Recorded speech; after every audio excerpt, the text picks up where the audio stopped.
So earlier we concluded that this data provides very strong evidence to suggest that the type of treatment is associated with pain reduction, right? We had strong evidence for the alternative. Another way of saying this is that we know that at least one of these treatments, so it could be real acupuncture, sham acupuncture, or non-acupuncture treatment, that at least one of these treatments is different than the others.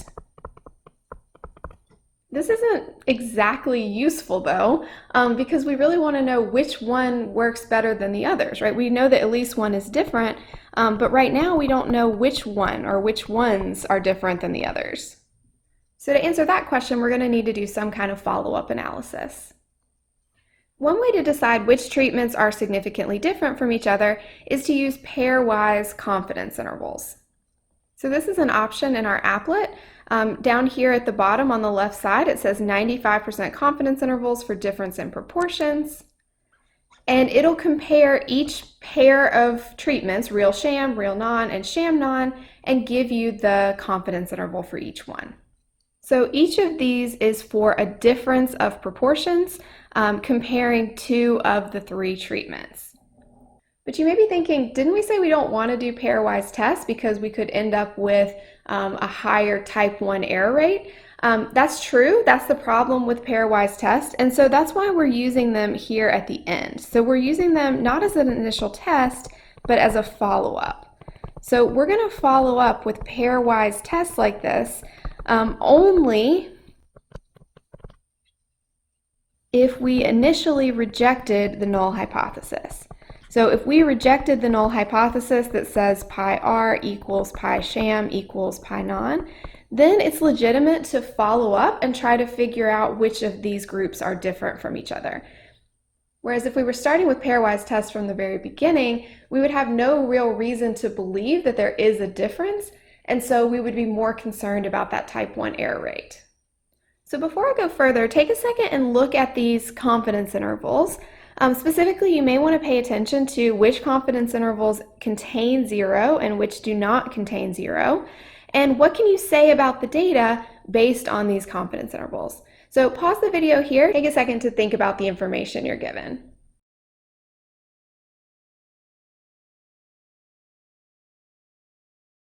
Okay, so first of all, what does it mean if the interval contains 0?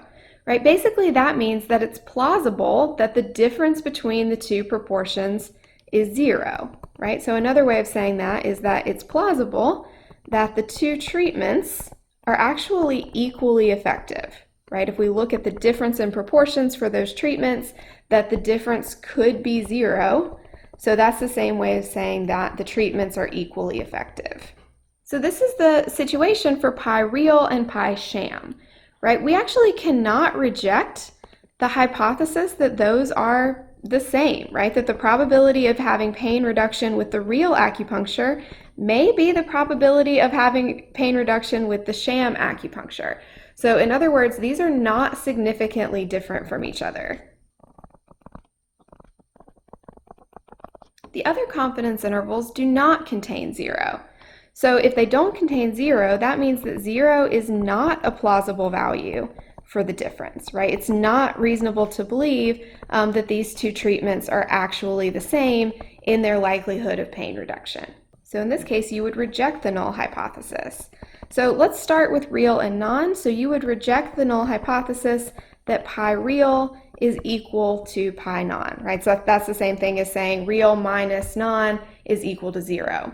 And when we look at what that difference is, if we want to know reasonable values for this difference, all of the values given in the interval here are positive. So if all the values are positive, then that's saying that the probability of improvement, or the probability of pain reduction, however you want to say it, the probability of improvement with real acupuncture is higher than the non-acupuncture treatment.